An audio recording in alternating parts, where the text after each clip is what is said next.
Mutiara Ramadan PW Muslimat NU Jawa Timur 1447 Hijriah. Assalamualaikum warahmatullahi wabarakatuh. Jumpa lagi dengan saya Dr. Wiwi dalam Mutiara Ramadan PW Muslimat NU Jawa Timur. Alhamdulillah, wassalatu wassalamu ala Rasulillah Muhammad ibni Abdillah, la haula wala quwwata illa billah. Ibu-ibu dan pemirsa yang dirahmati oleh Allah, marilah kita selalu bersyukur kepada Allah Subhanahu wa Ta'ala, karena kita selalu mendapatkan ribuan nikmat dan rahmat dari Allah Subhanahu wa Ta'ala, sehingga pada hari ini kita masih diberi nikmat iman, nikmat sehat, dan nikmat sempat, sehingga kita bisa bersilaturahim dalam Mutiara Ramadan PW Muslimat NU Jawa Timur.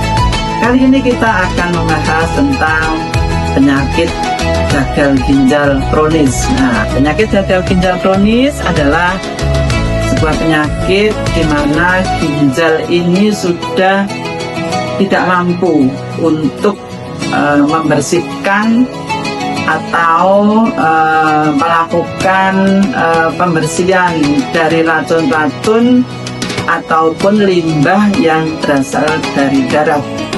Dengan demikian akhirnya tentunya akan menimbulkan berbagai penyakit yang ada di dalam tubuh kita.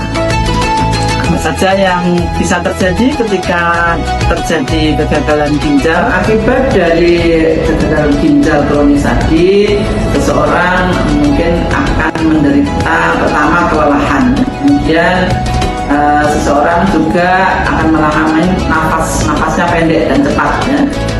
Pendek cepat, mungkin agak sesak itu karena faktor racun yang di dalam tubuh. Kemudian seseorang juga akan mengalami pembengkakan di seluruh tubuhnya, baik itu di kaki maupun di tangan serta organ tubuh yang lain. Kemudian juga urinnya biasanya berwarna coklat, tidak seperti biasanya, karena tentunya ginjal tidak mampu untuk menyaring racun-racun yang dikeluarkan melalui urin. Dan juga seseorang akan kehilangan nafsu makan, biasanya mual, muntah, kemudian akhirnya kehilangan nafsu makan, dan akhirnya juga berat badannya semakin hari semakin menurun. Itu adalah beberapa gejala yang timbul akibat dari kegagalan ginjal kronis. Lalu apa sih sebetulnya yang menyebabkan seseorang bisa menderita kegagalan ginjal yang kronis tadi? Yang pertama, kegagalan ginjal kronis bisa disebabkan oleh penyakit darah tinggi atau hipertensi, kemudian juga dari penyakit diabetes mellitus atau kencing manis. Kegagalan ginjal juga bisa disebabkan oleh penyakit autoimun disease atau penyakit autoimun. Kemudian hubungannya dengan puasa bagaimana? Apakah seseorang yang menderita kegagalan ginjal kronis bisa atau boleh melakukan puasa?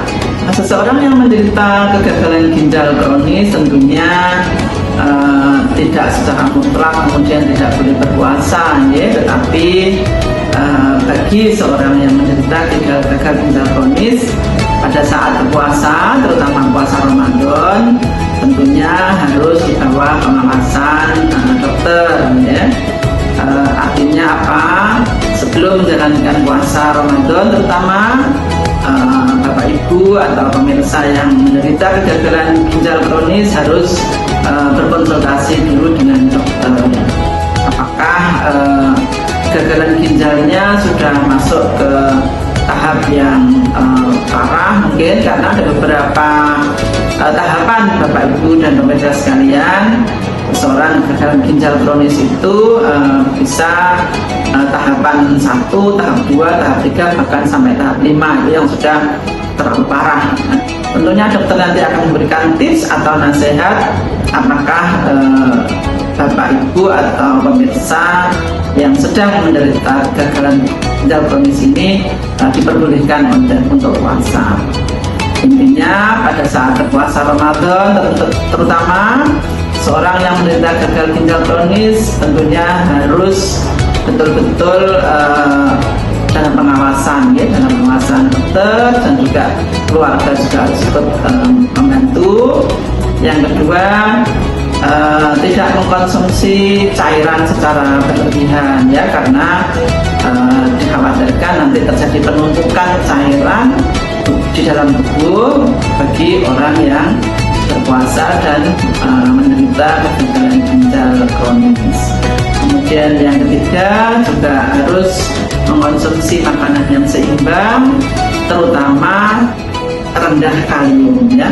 Makanan yang tidak diperbolehkan supaya tidak terlalu tinggi kaliumnya, antara lain kita tidak boleh mengkonsumsi pisang misalkan, ya, kemudian alpukat. Nah, itu adalah makanan-makanan, sayur hijau itu adalah makanan-makanan yang tinggi kalium, sehingga itu harus dihindari oleh seseorang yang menderita kegagalan ginjal kronis, ya.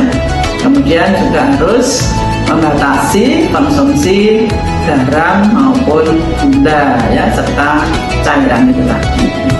Dan yang tidak kalah pentingnya, seorang yang menderita penyakit gagal ginjal kronis kemudian berpuasa tentunya harus tetap meminum obat secara teratur sesuai dengan anjuran dokter. Oleh karena itu nanti dokter yang akan menentukan kapan obat ini harus diminum, berapa dosisnya, kemudian bagaimana cara meminumnya, apakah sesudah makan atau sebelum makan, itu semua akan dijelaskan oleh dokter yang mengawasi Bapak Ibu sekalian.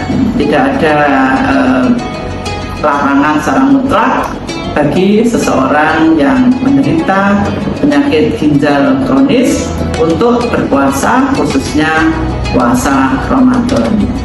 Demikian pemirsa yang bisa saya sampaikan. Mudah-mudahan yang sedikit ini memberikan manfaat. Salam sehat selalu. Wallahu muwaffiq ila aqwamit thoriq. Wassalamualaikum warahmatullahi wabarakatuh.